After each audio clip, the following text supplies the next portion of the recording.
मध्य प्रदेश में राज्यसभा चुनाव में 3 सीटों पर वोटिंग संपन्न हुई। प्रदेश में 3 राज्यसभा सीटों को लेकर चुनाव हुए, जिसमें कांग्रेस से दिग्विजय सिंह, फूल सिंह बरैया और बीजेपी से ज्योतिरादित्य सिंधिया और सुमेर सिंह उम्मीदवार थे, जिसमें सबसे ज्यादा वोट दिग्विजय सिंह को मिले। विधानसभा परिसर में वोटिंग के चलते विधायकों का परिसर में लगातार आना जारी रहा। विधायकों से हमने बात की तो उनकी सबकी अपनी अलग अलग प्रतिक्रियाएं देखने को मिली। समाजवादी पार्टी बिजावर विधानसभा विधायक राजेश बबलू शुक्ला से बात की तो उन्होंने बताया, बिल्कुल बिल्कुल आपने अभी देखा होगा इस कोरोना के संकट काल में जो मजदूर आए हैं, सबसे ज्यादा यदि मध्य प्रदेश में यदि पलायन होता है तो बुंदेलखंड से होता है। तो आज कोरोना का संकट भी मजदूरों ने झेला। आज चूंकि क्षेत्र का विकास नहीं है बुंदेलखंड में, पानी की समस्या है, बहुत छोटी छोटी समस्या है। यदि सरकारें वो पूरा कर दें तो निश्चित तौर पर पलायन भी रुकेगा और क्षेत्र का विकास हो जाएगा।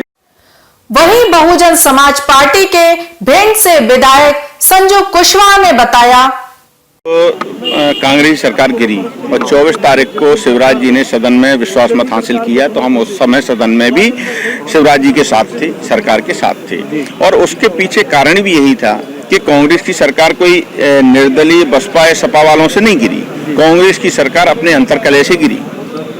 तो इसलिए हम भारतीय जनता पार्टी के साथ आए, उनकी सरकार के साथ आए और उसके पीछे मकसद सिर्फ यही था कि हम अपने क्षेत्र का विकास कर सकें, सिर्फ और सिर्फ एक ही एजेंडा। इधर भाजपा विधायक अरविंद भदौरिया ने कहा, हमने दलित प्रत्याशी खड़ा किया है क्योंकि हम दलित विरोधी नहीं हैं। अनुशासन होता है हमारे यहाँ हमने सुमेर सिंह सोलंकी कहाँ से उठाया। उनके पिताजी अभी भी कल भी जो है ना, कल उनका पिताजी का फोन आया, कल उन्होंने फूल सिंह जी ने बोला, सॉरी सुमेर सिंह जी ने बोला, कल भी उनके पिताजी फोन पे कह रहे थे कई हो गया तुम्हारा, कई राज्यसभा हो गया क्या नहीं। उन्होंने कहा टीवी पे देखना, उनके आंखों में आंसू आ गए थे जब बोलते बोलते। तो कहाँ से उठाए, समाज की अंतिम पंक्ति में उठा के हम राज्यसभा भेज रहे हैं। क्यों भेज रहे हैं? क्योंकि दलित का भी आदिवासी का भी हक है। हक की लड़ाई में आप अच्छा भाषण मत दीजिए, अच्छा बोलिए मत, अच्छा करिए उनके लिए, क्योंकि उनकी सहभागीदारी बढ़ेगी। ये प्रयास भारतीय जनता पार्टी ने किया है। राज्यसभा चुनाव की वोटिंग शांतिपूर्ण ढंग से हो रही थी, सोशल डिस्टेंसिंग का भी पालन हो रहा था।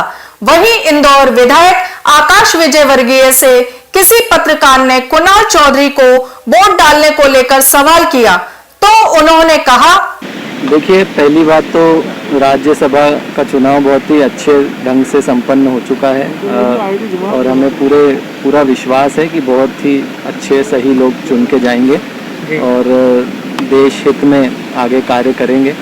और जहाँ तक आपने प्रश्न कुणाल चौधरी जी का किया, तो मुझे भी लगता है कि उनको बैलेट से वोट करवाना चाहिए था, यहाँ पर आने की आवश्यकता नहीं थी।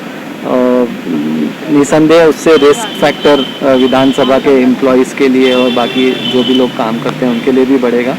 तो मेरा पर्सनली मानना तो ये था कि उन्हें नहीं आना। तभी थोड़ी देर में कुणाल चौधरी एम्बुलेंस से विक्ट्री का साइन दिखाते हुए विधानसभा पहुंचे और उन्होंने वोट डाला।